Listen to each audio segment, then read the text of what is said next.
बाहो प्रसारे परिरंभे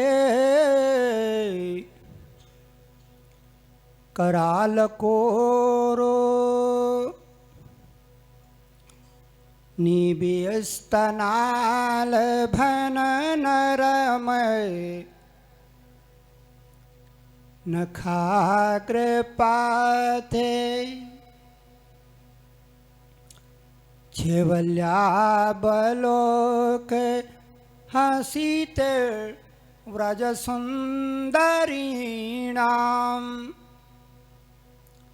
उत्तम भयन रतपति रमयांचकारे।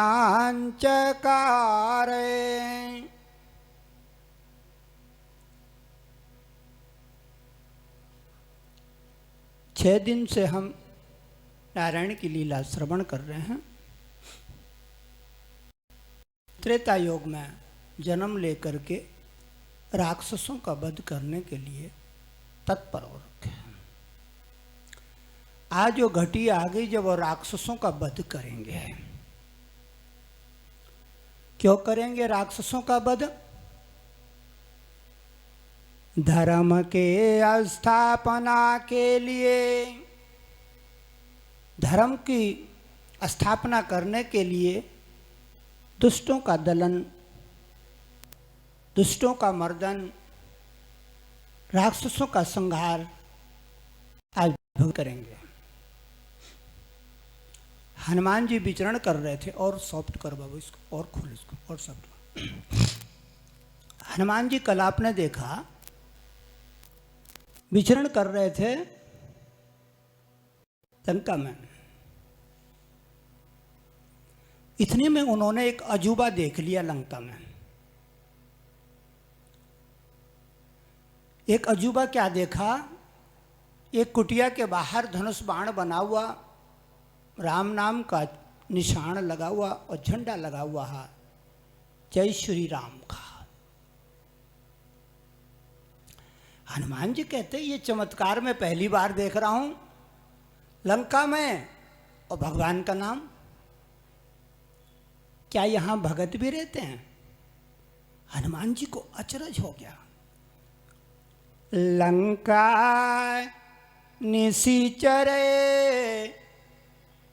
निकर निवासा, और खोल गले को। लंका निशिचरे निकर निवासा, यहाँ कहाँ सजन कैरबासा।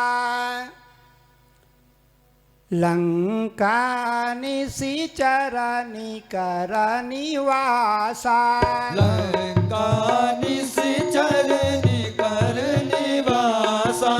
लंका निशिचर निकर निवासा, लंका निशिचर निकर निवासा। यहाँ कहाँ सजन करबासा, यहाँ कहाँ सजन करवासा। यहाँ कहाँ सजन करबासा। यहाँ कहाँ सजन करवासा। मन मोह तरक कपि कपि लागा, मन मोह तरक करे कपिलागा। मन मोह तरक करे कपिलागा। मन मोह तरक करे कपिलागा। तेहि समय विभीषण जागा, तेहि समय विभीषण जागा। इतने में प्रातःकाल विभीषण उठ गया। राक्षस का भाई विभीषण जब उठा तो इसने सबसे पहले राम राम का सुमिरन किया। अचरज हो गया हनुमान जी को। हनुमान जी को बड़ा अचरज हुआ लंका में। और राम नाम, राम राम ते ही सुमेरा ना किए ना। राम राम तेहि सुमिरन कीना। राम राम ते ही सुमेरा ना किए ना। राम राम तेहि सुमिरन कीना। हृदय हरस कपि सजना चीना। हृदय हरस कपि सजन तीना। राम राम का सुमिरन जब किया, हनुमान जी ने समझ लिया ये कोई अनूठी आत्मा है, कोई संत है, कोई भगवान का प्यारा है। परिचय किया। विभीषण ने परिचय पूछा, हनुमान जी ने अपना परिचय दिया। भैया मैं जानकी को देखना चाहता हूं। विभीषण ने युक्ति बता दी, इधर से जाओ, इधर से जाओ। अशोक वाटिका में अशोक वृक्ष के नीचे जानकी मिल जाएगी। हनुमान जी प्रसन्न हो गए और अशोक वाटिका की ओर दौड़ पड़े।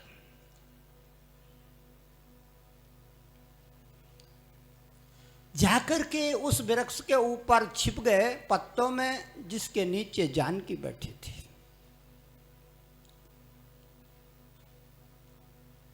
इतने में क्या हुआ, ते ही अवसर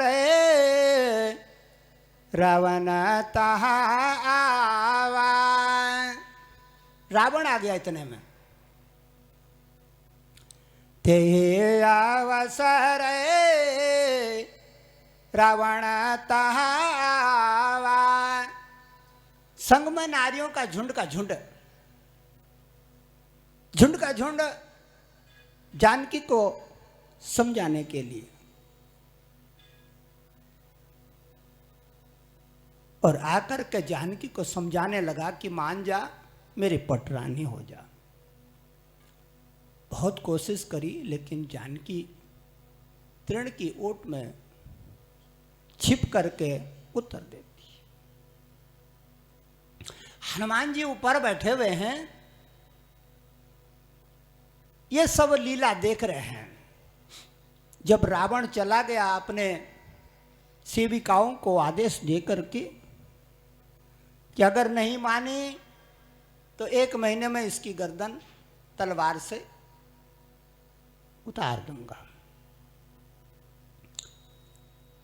रावण तो गया, लेकिन इतने में एक अजूबा और हो गया।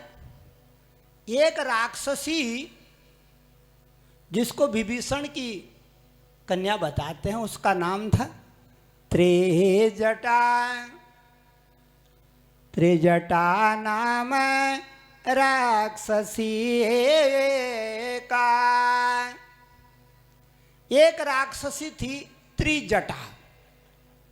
त्रिजटा उसको कहते हैं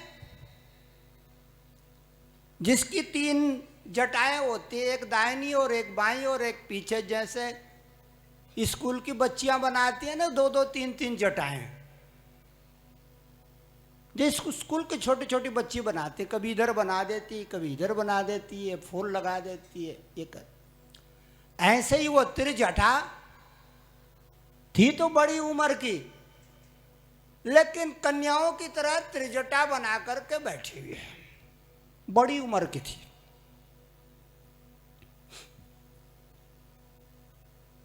अब श्रृंगार तो हर एक को प्यारा होता है ना, श्रृंगार सबको प्यारा होता है, चाहे जवान हो चाहे वृद्ध हो। त्रिजटा कहती है, अरे बहनों, ये जो देवी है ना जानकी, इसको मत सताओ, इसे मत दुखाओ। क्यों, क्या हो गया जी? त्रिजटा कहती, आज मैंने एक भयानक सपना देखा है, उस सपने को सुनो। त्रिजटा नाम राक्षसी एका, वो कहती है मेरे सपने में एक बंदर दिखाई दिया। सपने बानर लंका जा रे, जात धान सेना सब मारे। सपने में एक बंदर आया, उसने सारी अशोक वाटिका को तहस नहस कर दिया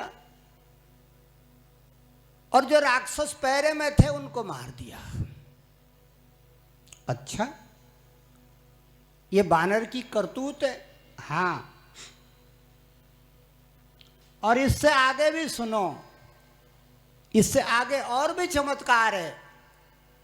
राक्षस तो मारे मारे, लेकिन खर आरोडे नगन दस सीसा। गधे पर बैठा हुआ रावण, त्रिजटा कह रही है। क्या कह रही है? खर आरोडे नगन दस सीसा, मुंडित सिरा खंडित भोज बीसा। गधे के ऊपर रावण बैठा है नंगा, तेल लगाकर। उसका सर मुड़ा हुआ है। खंडित भोज बीसा, और उसकी भुजाएं कटी हुई है। आश्चर्य करने लगी राक्षसियां कि हमारा राजा गधे में बैठा हुआ। हाँ हाँ, रावण गधे में बैठा हुआ।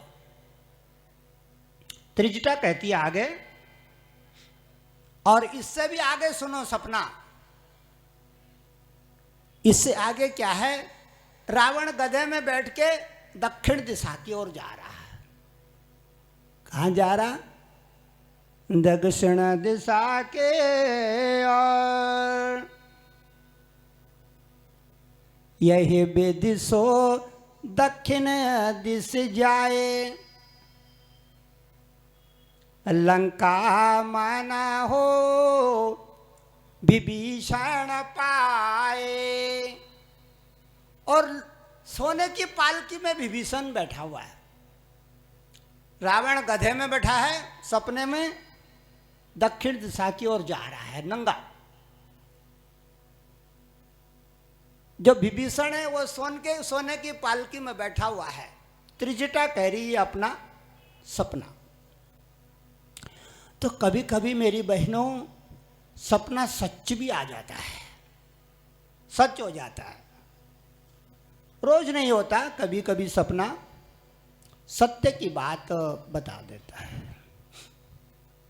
आज जो त्रिजटा नाम की जोगनी, उस जोगनी ने सपने का खुलासा कर दिया।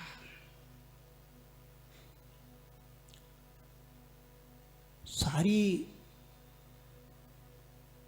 सखियों को कह रही है, इस सीता को निरादर मत करो, तिरस्कार मत करो। मैंने सपने में इसको इसके पति के साथ में विमान में उड़ते देखा है, सोने के विमान में। यह लीला जब चल रही थी, हनुमान जी पेड़ के ऊपर छिपे हुए पत्तों में छोटा रूप बना करके उन्होंने कहा, ये धन्य है ये त्रिजटा, मैं तो अभी आया ही हूं, इसने मेरे को सपने में भी देख लिया कि बानर आ गया। ये त्रिजटा ज्ञानी है, जोगनी है। त्रिजटा क्या थी? जोगनी। जोगनी सिद्धि वाली, उसने सपना खोल दिया। इतने में सब इधर उधर चले गए। अब हनुमान जी को मौका मिल गया सायंकाल मां को बात करने का। उसने कहा, क्या करूं क्या करूं, किस विधि करूं? भगवान ने राम नाम की मुद्री दी थी, 2 आखर, रा और मा। वो मुद्री उठाई, टप से जानकी के हाथ में गिर दी। और जब जानकी ने मुद्री देखी, अचरज में भर गई। कोई धोखा है, रावण की माया है। ये रावण बहुरूपिया है, ये मुद्री भी बना सकता है। मुद्री बनाना रावण के लिए कोई मुश्किल काम नहीं है, ये बहुरूपिया है। घबरा गई। ये मुद्री लग तो सही रही है, याद आ गई मुद्री। जानकी कहते लग तो सही रही है, मेरे शादी की मुद्री है, मेरे विवाह की मुद्री है। मेरे पिता ने मुद्री दान करे, रावण राम को समर्पण किया। मेरे को राम को कन्यादान किया। इस मुद्री में 2 अक्षर लिखे हैं, रा और मा।